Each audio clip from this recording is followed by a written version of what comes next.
Uwenye baza kwa guha byose ibyo ushaka. Sha n'urukundo ni maga. Oya, urukundo nani maka baguye byose ushaka. Inde. Nushokora ibintu byose ushaka nubwo ukundana na Barack Obama nubwo ukundana nande. Mabuja tusidanganyani hapo. Mani ufise umugabo kama kugaramiye nana ataguha ikintu na kimwe. Sha nukurura umukobwa uranihebura uvuga ati urukundo ntiruwa. Oya, ivyo sivyo twavuze bavuze ngo vyose. Na muntu ashobora kuronka vyose abaho. Arashobora kuronka byose by'umugabo amuha. Yaba kure wapi kitandani zakona imani ni mu gitanda igaje sinenya kuhavuga turakuze abo mu ngagara turarenze turabamikazi kandi abantu benshi mu ngagara nabaganwa uzora mani uzora bose benshi bava mu mafami y'abaganwa ngagara yanje ndayikunda site yanje respect nawe in the jail nawe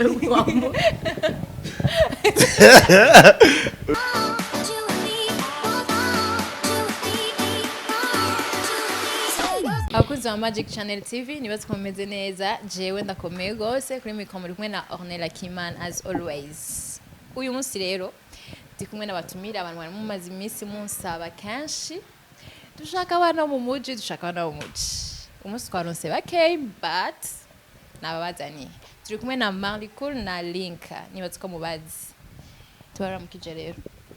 Turakura mu kijenela. Urakomeye. Ego. Umeze neza. Ego. LYNCA bite. Isa? LYNCA aratangwe byandi byo gutwe urumva rero. Oya none umuntu aryohewe none. Ahubwo shoni kuvuga. Hey mumeze neza hamaje meze bien ndashima. Aratangwe byo gutwega.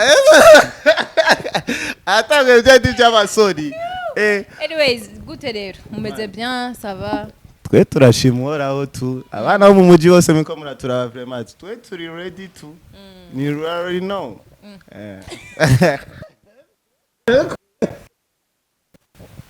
Sinona yarura man nimeshi gose gira igitigiri twumva niyo point faible yanje nikiora ati bala tuandaye ribidi muratubabarira man je ndikirara nko nayo babwiye urakunda bakobwa gose MARLICOOL sana Nanjye ngeso ni ndakubwire ndakunda abakobwa umukobwa mushaka kumara muri relation même 2 mois egas ndabakunda comme tel ndakunda kubabona ariko uwo nkunda ariho iyo umukobwa arakowe umva yarahwera ikibazo gikomeye why wewe man je ndakunda kandi je nkunze ndakunda pufe akoko se bari gayaguma basoma inoze vugo ubu arafise ubusheri ou bien why les gars ni famille je abari ngabo se ni famille urumva sinda basovye mbasomye petite sœur grande sœur mbasomye cousine c'est la famille non ego vraiment nk'ubu bagushize hano hamwe na LYNCA mishambe bakakugaranira yo nka pendant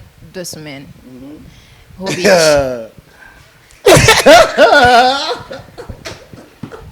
Oya hobiki ndavuga ahubwo vuga hobiki uyo musi yari fete au village yari fete au village zogenda duha ama etape umunsi wa mbere zogenda guca haheze iminsi 3 nawe byisha bigenda guca umunsi wa mbere honyene nova namuteye inda okay tureke ibyo by'imisi 3 cyangwa imisi uwa mbere asha yova yasamya akabebe asha ikibaju ciza tukaba tucitwa Junior Junior MARLICOOL LYNCA uvyeme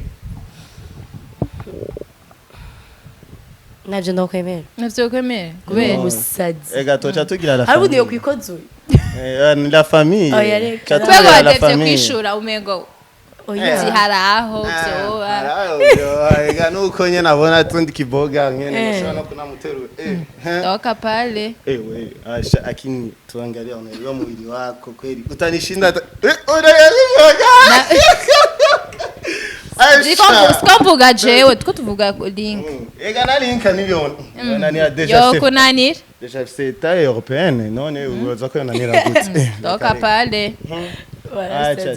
none ariko we nawe watubajije none wewe ntukunda abahungu jewe je nkunda umwe ukunda umwe none uyo baza kwa guha byose ibyo ushaka sha urukundo ni maga oya urukundo nani maka baguye byose ushaka inde nushokora ibintu byose ushaka nubwo ukundana na Barack Obama nubwo ukundana nande Mabuja tusidanganyane hapo mani ufise umugabo kama kugaramiye nana ataguha ikintu na kimwe sha nukurura umukobwa uranihebura uvuga ati urukundo ntiruba ivyo sivyo twavuze bavuze ngo vyose nta muntu ashobora kuronka vyose abaho arashobora kuronka vyose vy'umugabo amuha yaba kure wapi kitandani uza kona mani ni mu gitanda igaje sinenya kuhavuga turakuze urumva yaba mu gitanda yaba kwambara yaba ikintu cyose ushaka mali deja kwanza je sinogenda n'umukobwa impuzu yambaye no munsi ejo kandi tubonye akayambara kandi abantu batubone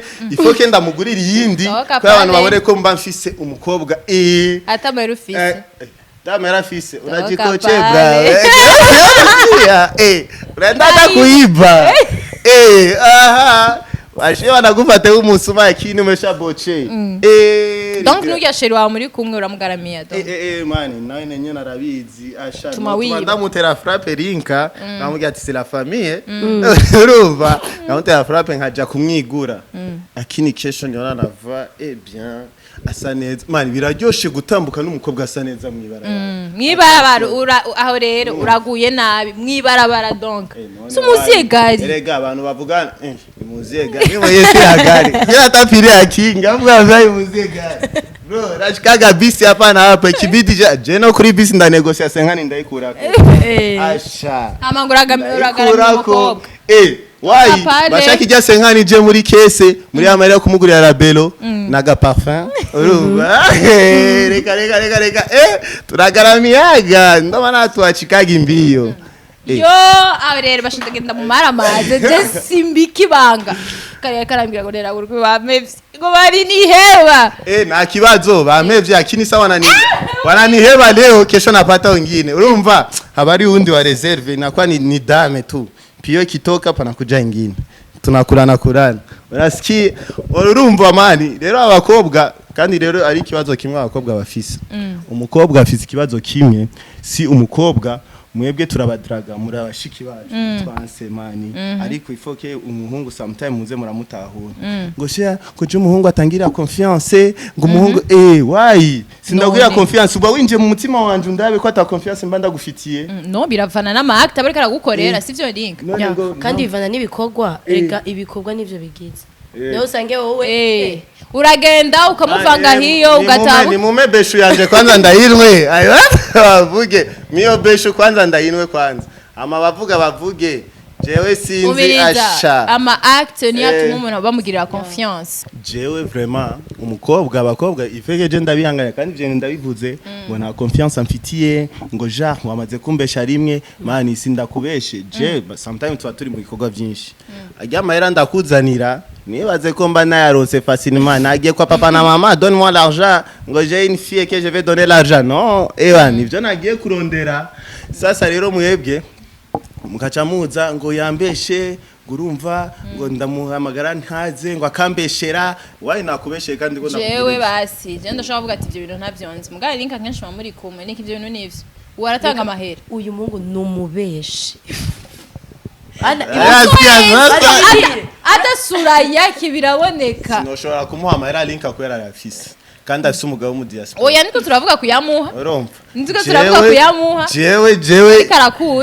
jewe ni nabo mu diaspora nzomuha nta kibazo me ariko jewe sinndo mu diaspora ndacapambana mu ngagara na je nsoka mu gatondo nkata mwijoro ugiye mu biki mbangiye mu biki kurondera amahera ko mbone umugore wanje abasa neza ni nk'ibiki uba ukora kugira uronka amahera biki nkora je nkora vyose nkora idiri zose je ndi Toto Town idiri zose zo muri town mba ndazizi uraterura imizigo muri town nta guterura imizigo je nkora idiri zicana cyo mu muji tu none mukina iminsi yose zimeze gute asha kibidi jewe idiri zose ndazikora nayo bari kugurisha onera canke linka nona kugurisha kugira ndo nk'abahera erega yo bikora birusaje uyu jewe nona bagurisha Chaiga nona gatanga urazi yetu raja crise we ya Burundi we mani hariyo crise gushikana aho je umupeti wo kwibarabara nsavye sambare kuya mwa nkabona ari menshi nkazingishura we peti yakuna lare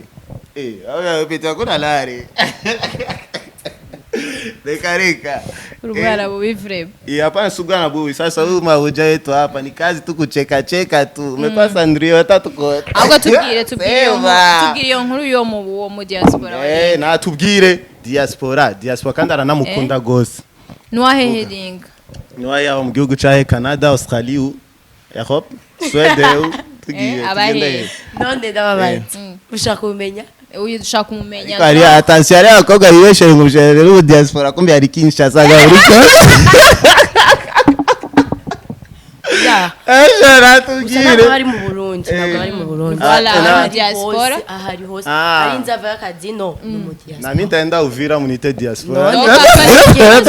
Uvira umekuta wengo diaspora. None sikizoba naja butse umupaka. Bakadwenda ko ari mu kindi gihugu. Zoba naja butse umupaka ariko nta kibazo. Uzoba waduze ruguru wicaye ukarindira ugati andaje ujubesha abantu yo amina tu. Nta kibazo ruguru ni 30 km nzanda mu diaspora na ruguru nta kibazo nzanda mu diaspora w'Igitega nta kibazo. Na lakini sasa Kongo ni 30 minutes. Unajua kama Gitega ndo mbali kuzidi hata ukuvira. Gitega ko ariho kure. Gitega umuntu agenda amasabi. Mike Uvira washobora gwenda istahim. Man, Gitega ni muri diaspora. Umva agenda mu diaspora y'Igitega bose. Abana b'Igitega bose ndabasabye asha amaboko hejuru. Rero no musi jewe ndi mu diaspora y'Igitega. Ifoke mu ma nationalité y'Igitega kwanza. Niyuba. Oya two tuja off sujet. Ahubwo linka natubwiye mu diaspora wa haba. Tubwire mu diaspora wa Kinshasa. Belgique. Diaspora Kampala.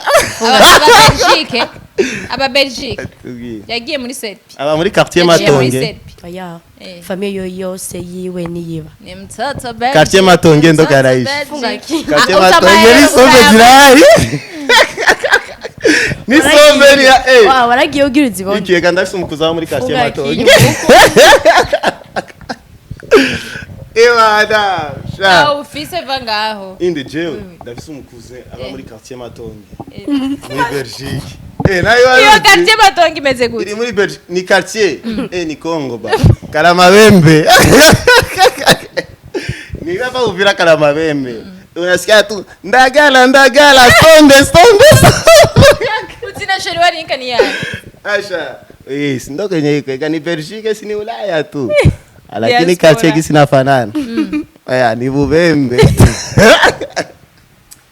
Lakini sasa tuambie none uyo mujura mukunda. Je nane ngira mbo mu journalist urero kwa linka. Ure tugire tumusagirize. Wewe byakunani. Ubu tugire tumusagirize. Ndamukunda kandi cyane narabizi. None kurinze kunda. Yitwa gute? Twa David. Okay. David. Je te souhaite bonne chance. Urakora mu interview. Bonne chance. Jendi Bofre. Asha kini kusema ni mkuchungie unipe lara. Mahero. Kajujewe ngenda na mahera kwisi. Muvuga ni Faransa gusa na Kirundi. Aravuga ni Kirundi. Ya. Kwa no Murundi none cyo ngavuga iki? Oya mba yagiye hari imyaka myinshi. Cyangwa yo yavukiye. Simaka nyine ngo aca hindura ngo aca kumavuga Ifaransa byonyine. Marlicool ni umuntu avuga. We déjà français. Jewe inakuponyoka. Kosi. Dutangure. Français. Yalewa. Wallahi jewe vraiment Gifaransa ndagerageza alors quand même vraiment ndanayigerageza. None ariko bambwiye prononciation vraiment. Apa Kirundi nuruhe wewe? Ikibembe. Yo tuganire rero. Ikinaja kibembe. Anza. Nianze weye anza wo kutakari cyo. Yesu uvuze ko tuganira none no shaka kuganira na utanganishije nganishiriza ndakuganira. Vuga rero tangura. Basi tangura wewe. Jewe. Maboko. Mission na show. Anza nyishura. Ngomambo. Mabek. Nyishura rero wayi. Kwego gatavye. Nicho vuze gisiguri. Gisiguri ngidima. Niko bisigura. None umbyingidi. Vuze wangidi. Vuze wangidi. Urumva? Scotty. Karagushitse. Ngeri patia tu kwa jaki dog. Ngiambie kana please man ya machine sometimes uzo murafuta man. sometimes bayarihiye none ubwo babwira babifute kandi baba babirihiye wallahi kweli abana bacu barapfuye no kweli bapfuye mu biki asha abanyengagara biya vyonyene mukina biki manu mu mwana wo mu muji ariko nta biri none abashuga daddy turiko dutanga iki message ntibikwiye kuja ku bashuga daddy umva bajya abantu baba bafite imigera sometimes ikima ariko je ndiko ndano uti sugar daddy rero niki oya mani ndagwete sugar daddy si biko twese turabahungu mani je abashuga daddy ndabafana bashuga daddy bote maboko ju ndabafana bose kubera iki uziko abashuga daddy mani one tutabeshanye jewe wayinoshwa kugira mariage na wewe tukamarana plus de 5 ans banana guhinje mani tutarabeshanye mani rega mariage sio mapenzi ni decision none urumva decision ubufashe mani benshi ubunye bagira mariage ku gitsure c'abantu utungo reka nanje babone ko ndi marié ntibantwenge uzofize mariage wewe inde wewe je nzoyigira ku gitsure c'abantu aha banaguheba sasa banakuheba encore asha nakubeshe n'umukobwa dusohokana ubunye na contrat dufitane ya mariage ni copinage isanzwe naye narabizi nta na projet nimwe hari muri je na wene ni copinage isanzwe chéri chouchou ke umuntu amwokipa baramuhanura comme ça ibintu comme ça mugenda uko nyene si mani we wayi utanza gutema mariage kawo darahadura wewe je ndananura fo wabita impanuro z'uyu mutipe wallahi araguye je naringira mbaze les amis même mes ennemis bose ndanabashiramwo je simpanura je ngira mbaze se utubana wo mungagara kwera se mani quartier yanje niyo navukiyemo kandi ndanayizi kandi ndayizi nkuko nzi kuja muri toilette ko ari ngombwa nuko nzi nko kuja mu ngagara ni obligatoire je simpanura abana bo mu ngagara sasa ariko naho ndabanura fo nane ndabadraga ndagwana ndagudraga sikugira mbone mbashaka kubona ko zijya manuro zafashe ko cunkatira amatingo yo MARLICOOL bashaka basingira ati oya MARLICOOL umva wewe genre dusokanye byoneka nabi wey akoga uzaze yuko kurumva ngo genre mani uske ugaza mvugo zo muri ville genre peut-être que oui faransa byose uzi byo nyene gusa cyane byo muranumva muri ville yo muri ville none MARLICOOL ijya titre ya mwana mu moji ninde ki afondé ninde yayigize ya titre mani twari twicaye mu modoka twese ndibuka iyo demo na twari ko tuvuga ngo ikirara cyo mu muji twari tuvuga ikirara cyo mu muji birapfa cha dufonda mani twese yazanye ikirara cyo mu muji cha ni tuguma doria yayiduha ariko turiyumvira twese turi mu modoka tuvuga ati umengo nyene gyumvikana na umwana mu muji cha tuvuga ati yarinde mbere ninde yavuze Alvin acavuga ati tuvuga ati tushe nakuntu twogira umwana wo mu muji twese tuvumva nyene rivuga neza acavuga ati umwana wo mu none iyo bari kuvuga ikirara si bose ufite ijya filme yanyu n'abamama barayiraba n'abaki rero deja ko ni gatitire kuja ngo ikirara cyo mu muji hari abantu batonayira bacho bibaza basi ni bya bindi nyine gira urabiki voilà ego fais m'amener comme ça je vais comme ça ndashaka iki gikombe cyuko wahise ndakizi byakitwa meza genique fa kizana ari ikindi nabonye kimeze chocolat cafe kizana kijyanye anyways mwebwe kugira muhurire hamwe genre kugira muhurire hamwe mu muco mukina niyo film gusurazi ndagutera inkuru jewe mwese mwari muzinanye dyumo mwese mwari muri entourage no umwese ari jewe nera nari ndamuziki vyiwe nera ko yatwaye tuzene kuva kumutakura nera ndamuzakiri gipara nari abana chogora ndamuzakiri gipara kumutakura tubonana me ariko karakana keza sha general nimore ko tunafakana no muri film iki n'ubuzima busanzwe twavanye kure man twabonana kenshi kandi nera ndanagakunda vraiment asha ndanaga sindagapfire gusa ndagafana ko yakafise beauté naturelle nziza uranaka ndagafira ndanaga feeling